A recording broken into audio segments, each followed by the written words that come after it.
किन्नर चुड़ैल। गोरखपुर नाम का एक गांव हुआ करता था। उस गांव में ज्यादा लोग नहीं रहते थे। उस गांव में एक गर्भवती विधवा औरत रहती थी। उस औरत का नाम कमला था। कमला अपने घर में अकेली रहती थी।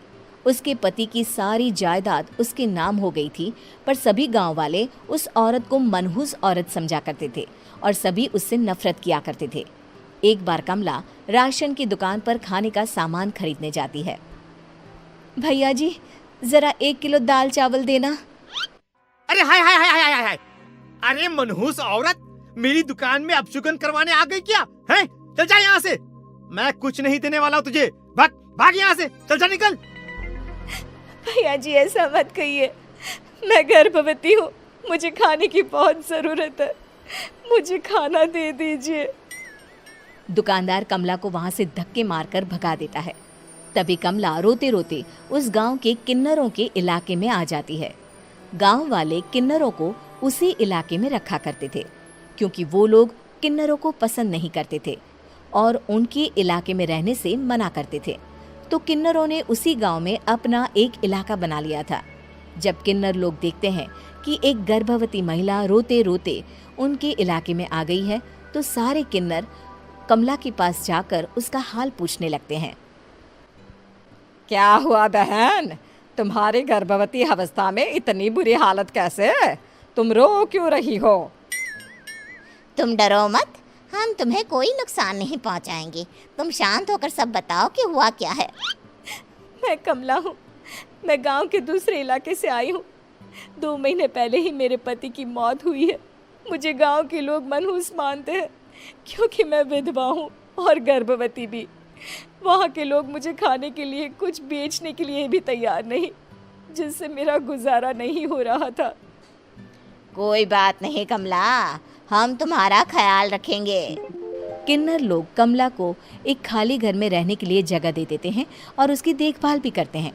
कुछ ही महीने बाद कमला अपने बच्चे को जन्म देती है, पर अफसोस, कमला बच्चे को जन्म देते ही अपनी जान गंवा देती है। जब सब किन्नर बच्चे को देखते हैं तो बहुत खुश हो जाते हैं, क्योंकि वो बच्चा भी किन्नर ही था। कमला ने एक किन्नर बच्चे को जन्म दिया था। अब इस बच्चे की देखभाल कौन करेगा? हम तो इस बच्चे को गांव के दूसरे इलाके में भी नहीं भेज सकते। और तो क्या हुआ, इस बच्चे की माँ नहीं रही तो हम इसे पालेंगे। अब ये हमारे इलाके में रहेगा, हमारे साथ रहेगा। फिर वो किन्नर उस किन्नर बच्चे को गोद ले लेते हैं, उसका नामकरण कराते हैं। उस किन्नर बच्चे का नाम शक्ति रखा जाता है।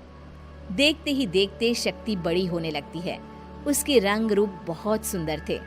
वो बहुत सुंदर किन्नर दिखती है।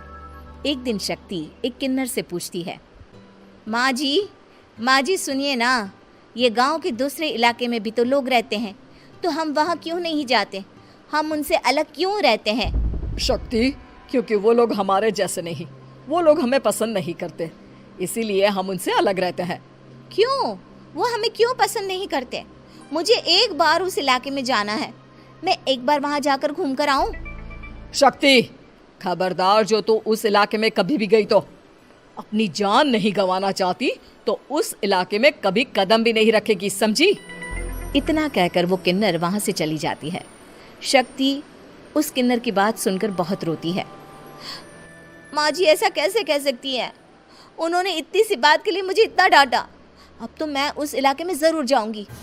फिर एक दिन शक्ति गांव के दूसरे इलाके में चुपके से जाती है। ये लोग तो हमारे जैसे ही इंसान हैं, तो ये हमसे नफरत क्यों करते हैं? जब शक्ति उस इलाके में पहुंचती है तो गांव के सारे आदमी उसके रूप से मोहित हो जाते हैं। वो लोग ये अंदाज़ा नहीं लगा पाते कि वो किन्नर है। शक्ति की सुंदरता देखकर सारे गांव वाले उसकी तारीफ करने लगते हैं। तभी गांव का चक्कर लगाने गांव के जमींदार का बेटा हर्ष वहां पहुंचता है। हर्ष भी दिखने में बहुत सुंदर होता है। जब हर्ष ने शक्ति को देखा तो वो भी उससे मोहित हो गया, और जब शक्ति की नज़र हर्ष पर पड़ी तो वो हर्ष को देखकर मोहित हो गई। आपको पहले कभी इस गांव में देखा नहीं। इस गांव में आप नए हैं क्या? जी नहीं, वो मैं बस। तभी शक्ति बोलते बोलते रुक जाती है और मन में सोचने लगती है, अगर मैंने इनको बता दिया कि मैं दूसरे इलाके से आई हूँ तो वो समझ जाएंगे कि मैं किन्नर हूँ, इसलिए मुझे इनसे झूठ ही बोलना पड़ेगा।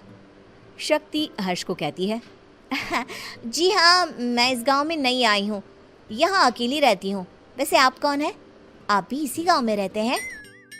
जी हाँ, मैं इस गांव के जमींदार का बेटा हूँ। आपको किसी भी चीज की जरूरत पड़े तो आप मुझे बता देना, मुझे अच्छा लगेगा।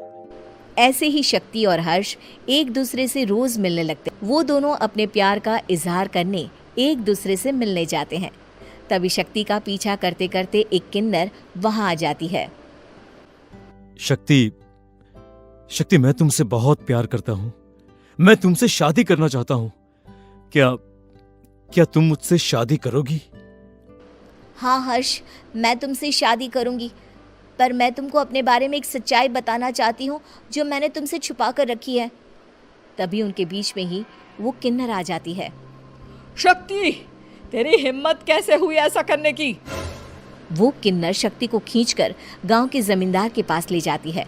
हर्ष भी वहां शक्ति को बचाने के लिए पहुंच जाता है। जमींदार शक्ति और हर्ष के प्यार के बारे में सुनकर गुस्से में आ जाता है और शक्ति को गांव के बाहर निकालने की सजा देता है। शक्ति ये बात सहन नहीं कर पाती और कुएं में कूदकर अपनी जान दे देती है। जमींदार हर्ष की शादी गांव की एक लड़की से करवा देता है, पर हर्ष इस शादी से खुश नहीं होता। शक्ति अपना बदला लेने के लिए मरने के बाद किन्नर चुड़ैल बन जाती है। अब मैं इन गाँव वालों को नहीं छोड़ूंगी, अब इनसे मैं अपने प्यार का बदला लूंगी। किन्नर चुड़ैल गांव वालों को परेशान करना शुरू कर देती है। एक बार वो रात को गांव के खेतों में पहुंच जाती है और वहां आग लगा देती है। सारी फसल जल के राख हो जाती है। जब एक आदमी रात को उठकर देखता है कि खेत में आग लग गई है तो वो वहां पहुंच जाता है। वो देखता है कि खेतों के बीचों बीच एक किन्नर चुड़ैल खड़ी है और वहां खड़े होकर ताली बजा रही है। गांव वाला किन्नर चुड़ैल को देखकर बेहोश हो जाता है। जब सुबह उस आदमी को होश आता है तो वो सीधा जमींदार के पास जाता है। अरे जमींदार साहब, अरे वो किन्नर चुड़ैल ने मेरी सारी फसल जला दी। अब मैं क्या करूंगा? क्या होगा मेरा? जमींदार चुड़ैल किन्नर का नाम सुनते ही सब कुछ समझ जाता है। अब वो बहुत डर जाता है। उसी रात को जब जमींदार डर के मारे अपने कमरे में सो नहीं पाता, तभी वहां अचानक से किन्नर चुड़ैल आ जाती है। किन्नर चुड़ैल जोर जोर से जमींदार के आगे खड़ी होकर हंसने लगती है और ताली बजाने लगती है।